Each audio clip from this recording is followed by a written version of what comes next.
At family dinner, my sister ordered me to abort my baby because she wanted to be pregnant first. What she did next left our family in ruins. After 9 months of failed attempts, my husband Marcus and I announced that we were finally pregnant. Everyone erupted with cheers except for my sister Jennifer, who smashed her wine glass against the marble countertop. "How dare you," she shrieked. "You know how long I've been trying for a baby. I deserve to be the first."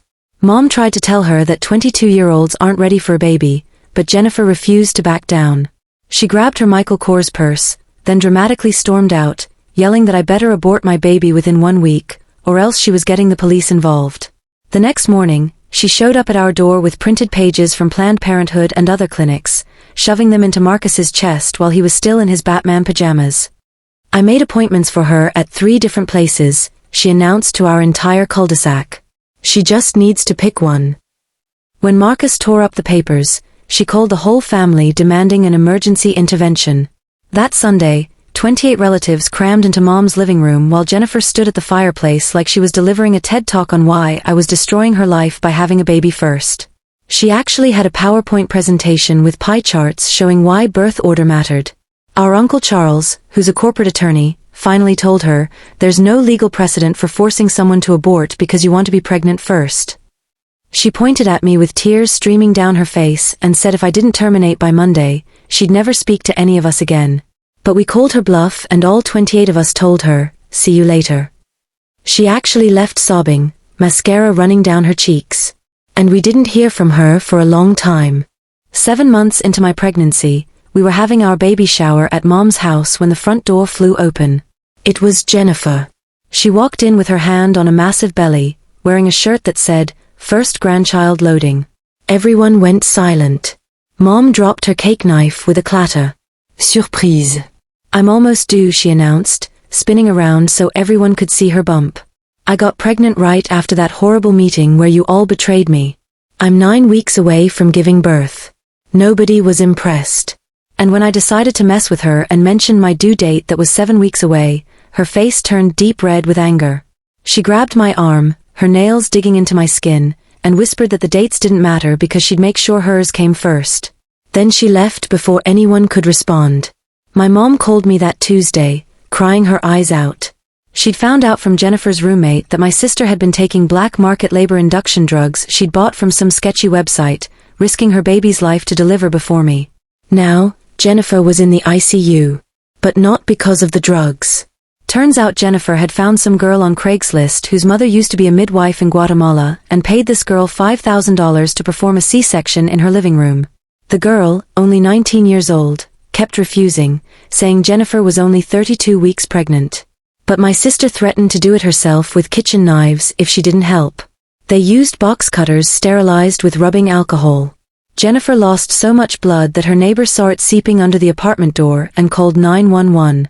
The baby somehow came out alive, but he was blue and barely breathing. They both nearly died in the ambulance on the way to St. Luke's Medical Center.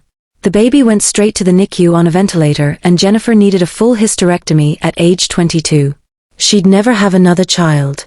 When she came to consciousness, the first thing she did was call me from her hospital bed. "You did this," she gasped through the oxygen mask, her voice weak but venomous. "My baby is dying because you couldn't wait your turn to have a child."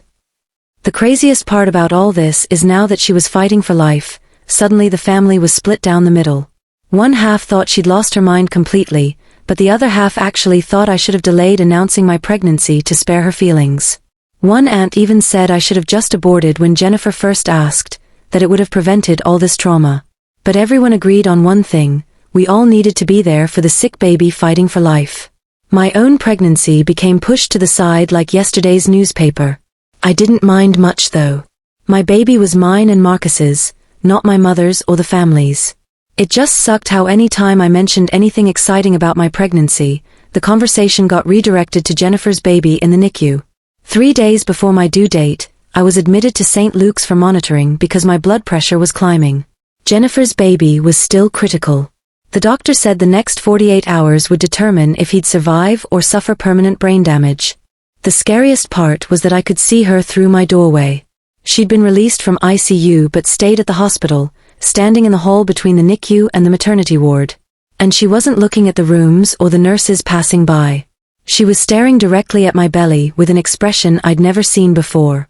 Something hollow and desperate and completely unhinged.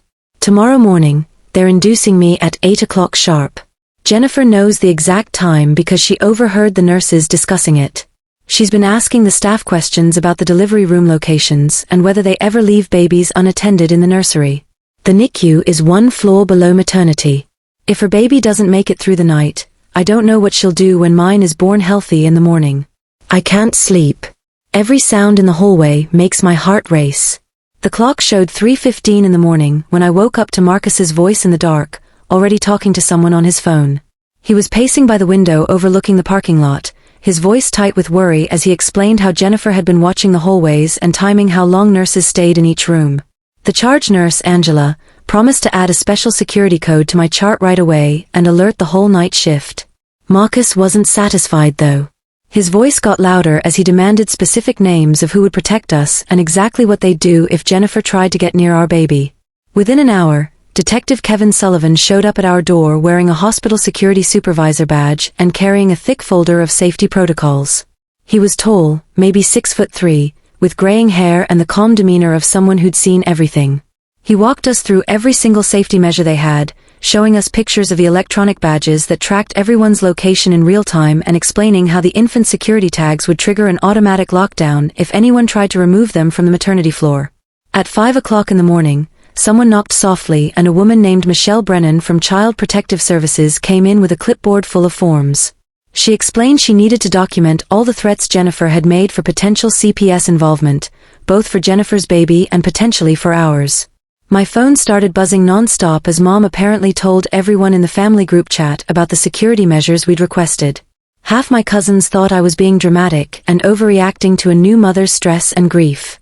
The other half started sharing stories I'd never heard before about times Jennifer had scared them or done something unstable when she didn't get her way. Uncle Charles sent a private text saying he knew a detective named Vincent Hayes who specialized in these cases and could fast-track a police report and possibly an emergency restraining order if we needed one. Marcus grabbed my phone and typed back "yes please" in all caps before I could stop him. At 7:43 that morning, after 12 hours of labor, she came out screaming. They put her right on my chest, all wet and warm and perfect, while Marcus started crying. The nurse immediately snapped those security bands on her tiny ankle and my wrist with a satisfying click. For those few precious minutes, nothing else existed except her little face and Marcus's tears and the weight of her on my chest. We named her Grace. Within an hour, they moved us to a recovery room way down at the end of the hall, past all the other rooms and away from the elevators. Detective Sullivan came with us personally to make sure our names weren't posted anywhere on the patient board. The room had no nameplate on the door, and Sullivan checked that the computer system showed us as private patients with restricted information. Marcus pulled Nurse Angela aside and they worked out a code word system where if we said pineapple, it meant to immediately take the baby to the locked nursery, no questions asked. This was really happening. My phone started blowing up with messages from family demanding pictures of baby Grace and asking why we hadn't announced anything yet on Facebook. Marcus grabbed it and typed one message to the family group chat saying we were taking private time to bond as new parents and wouldn't be sharing anything right now. The responses came flooding in immediately. People calling us selfish and saying we were being overdramatic. "She's sick, she's not going to hurt a baby," my cousin Melissa wrote. "You're treating her like a criminal when she's grieving." Detective Hayes knocked and came in with his notebook, looking official in his navy suit. He asked me to give a formal statement about all the threats Jennifer had made over the past 7 months. He mentioned the girl who did the illegal surgery was being questioned by police and would definitely face charges for practicing medicine without a license and endangering a child. Dr. Martinez came by around 2 o'clock to give us an update on Jennifer's baby. She said he was stable on the ventilator, but still critical. The next day would determine if there was permanent brain damage from being born so early and losing oxygen during that horrible surgery. Dr. Martinez said Jennifer was asking about us constantly. The psychiatric team was deeply concerned about her fixation on my baby, but she was too weak to leave her hospital bed, so we were safe for now. Marcus's mom texted that she saw something disturbing on Facebook. When Marcus checked his phone, there was a post from Jennifer that made my blood run cold. "My sister stole my thunder and ruined my life by refusing to wait her turn. I did what I had to do, and now my precious baby might die because of her selfishness. She'd tagged every single family member she could think of. The post had pictures of her in the hospital bed looking pale and sick, with an oxygen tube under her nose. The comments were already filling up with people taking sides. Some calling her crazy, others saying I should have been more sensitive to her struggles with infertility. Detective Sullivan came back to tell us someone had been calling the nurses' station repeatedly, pretending to be different family members trying to get our room number. But they couldn't provide the security code, so no information was given out. 20 minutes later, a woman in a burgundy suit knocked and introduced herself as Patricia Chun, the hospital's public relations director. She was holding a folder with printouts from Facebook and local news sites. Do not post anything online or talk to any reporters if they somehow get your phone numbers, she said firmly. This situation is already getting media attention because of the illegal surgery. We need to protect your privacy and your baby's safety. Michelle from CPS knocked about an hour later, carrying an even thicker folder and looking more serious than before. She explained that CPS had to open a formal investigation because of how Jennifer's baby was born and the circumstances surrounding it. They needed statements from everyone who knew about her threats and erratic behavior. I felt like I was living in a nightmare that wouldn't end. 3 days later, when they finally cleared us to go home with baby Grace, Marcus spotted his cousin Tyler sitting in a silver Honda Accord in the visitor parking lot with a big camera pressed against the window. Detective Sullivan checked the security monitors and confirmed Tyler had been parked there for 2 hours already, waiting for us to come out with the baby so he could get photos for Jennifer. We packed everything into bags while Sullivan arranged for maintenance to bring a cart through the service hallways. Baby Grace stayed wrapped against my chest under my jacket as we followed Sullivan down empty corridors I didn't even know existed. We went through the hospital kitchen where the staff barely looked up from their prep work, and out through the loading dock that smelled like old garbage and diesel fumes. Sullivan had Marcus's Ford Explorer waiting there, engine running. At home, everything looked exactly the same, but felt completely different knowing what we were dealing with. I jumped when our neighbor's golden retriever barked and kept checking the locks on the doors and windows, even though I'd just checked them 5 minutes before. The doorbell rang on our third day home, and we both panicked until we saw Detective Hayes through the peephole. He came in carrying a box with a Ring security camera system that some victim assistance fund had paid for. He spent 2 hours installing cameras on our front porch and back door, showing us how to check the live feed from our phones and how to save footage if we needed it for evidence. The next morning, I found a cardboard box on our porch that hadn't been there the night before. The security camera footage showed Mom had left it at 5 o'clock in the morning when it was still dark outside. Inside were baby clothes from when Jennifer and I were little, all washed and folded perfectly with fabric softener. There was even my old baby blanket with the pink elephants. Her handwritten note said she loved us and was so proud of baby Grace, but needed time to figure out how to process everything that had happened with Jennifer. That afternoon, my phone rang with the hospital number. Dr. Martinez was calling with an update on Jennifer's baby. She said he'd started breathing on his own for 15 minutes at a time without the ventilator, which was a huge improvement. His brain scans looked better than the doctors initially expected, though they wouldn't know about developmental delays until he was older. The prognosis had shifted from critical to serious but stable. He might actually survive this. 4 days later, Marcus's phone rang at 2 o'clock in the morning with a number we didn't recognize. We both jolted awake, hearts pounding. Marcus let it go to voicemail. The message was Jennifer's voice, shaky and furious. You destroyed my life and stolen my baby's future. He's suffering because of you, Rachel. Because you couldn't wait. This isn't over. Marcus called Detective Hayes immediately to report the violation of the hospital's no-contact directive. The restraining order hearing was scheduled for that Friday. The judge appeared on our laptop screen from his courtroom via Zoom, his black robe crisp against the neutral background. After reviewing the evidence for 20 minutes, including Jennifer's threatening voicemail and social media posts, he extended the temporary restraining order to a full year with criminal penalties if violated. He made it crystal clear that any contact attempt, whether direct or through third parties, would result in immediate arrest once Jennifer was released from psychiatric hold. She was to stay at least 500 feet away from us, our home, and baby Grace at all times.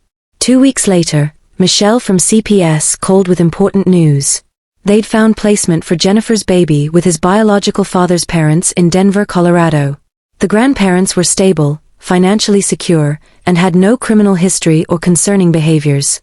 She confirmed Marcus and I were officially removed from consideration as potential caregivers, which felt like a huge weight lifting off my shoulders. As much as I felt sorry for that innocent baby, I couldn't risk bringing him into our home with Jennifer's obsession. The psychiatric facility called Marcus to inform us they were transferring Jennifer to a specialized long-term treatment center 3 hours away in Philadelphia that focused on postpartum psychosis and trauma-related disorders. The intake coordinator explained she'd be there for at least 6 months, possibly longer, with no set discharge date until the treatment team felt she was stable enough for outpatient care. They'd be working on her grief, her obsessive thoughts, and helping her accept reality.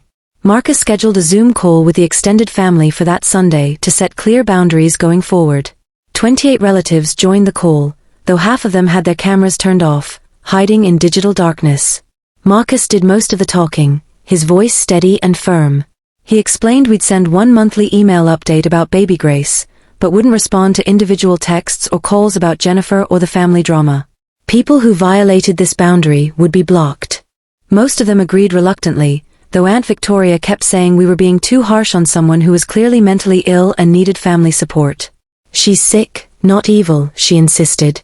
Mom called 3 days later to tell me she'd signed up for therapy at the Riverside Community Mental Health Center and found a support group that meets every Tuesday evening for families dealing with relatives who have severe mental illness. She started keeping a journal where she wrote down all the times she'd made excuses for Jennifer's behavior over the years. Pages and pages of incidents she'd brushed off as teenage drama, sibling rivalry, or just Jennifer being passionate. "I enabled her," Mom said, her voice breaking. "I always made excuses. I told myself she was just sensitive, just emotional. But this was building for years and I didn't want to see it." Detective Hayes called that Friday while I was trying to figure out the breast pump. His voice was matter-of-fact as he explained the unlicensed surgeon, the 19-year-old girl, had taken a plea deal for practicing medicine without a license and child endangerment. The woman got 5 years in state prison with possibility of parole after 3. Justice, at least in one small way. I found a new parents group at the Maplewood Public Library that met Wednesday mornings. Just 8 moms with babies under 6 months old sitting on yoga mats in the community room, talking about normal stuff like diaper rash and whether organic formula was really worth the extra $30. Nobody knew about my sister or the restraining order or the baby fighting for life in the NICU.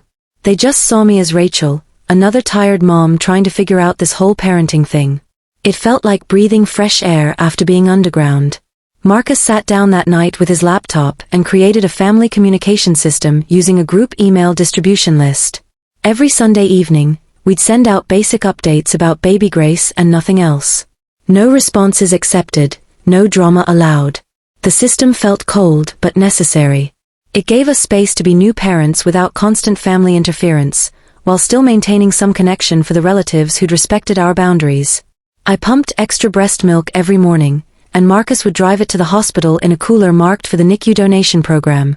We also bought preemie clothes, tiny onesies that looked like doll clothes, and donated them anonymously. We never visited Jennifer's baby directly, but this felt like the right amount of help. Supporting an innocent child without putting ourselves back in danger or feeding into Jennifer's delusions that we'd stolen something from her. During a 2 o'clock feeding one night, when the house was completely quiet except for the white noise machine humming in the background, I held baby Grace against my chest and felt her tiny heartbeat while she drank. The family drama wasn't fixed and probably never would be completely. Some relatives still thought we were heartless. Others had taken Jennifer's side entirely, believing her version where I was the villain who deliberately got pregnant to hurt her. But we'd built walls around our little family that felt strong enough to protect Grace from the chaos. The security cameras watched our doors. The restraining order stood as a legal barrier. Detective Hayes' number was saved in both our phones. My phone sat silent on the nightstand during that feeding. No angry texts or guilt-trip voicemails or family members demanding we reconcile. Just peaceful darkness and the soft sounds of my baby breathing. Grace stirred in my arms, her tiny hand gripping my finger with surprising strength. She had no idea about the drama surrounding her birth, and if I had anything to say about it, she never would. This would just be a story from before she could remember, a time when Mom and Dad had to be extra careful. Sometimes the most entitled thing someone can demand isn't just your choices or your time. It's your entire future, your baby, your joy. They want you to sacrifice everything so they can feel better about their own pain. But we'd learned that protecting what matters most sometimes means letting other people's storms rage without us. We'd learned to say no, to set boundaries, to prioritize our daughter's safety over family pressure. Jennifer's storm was hers to weather. Grace was ours to protect. And we'd build whatever walls we needed to keep her safe.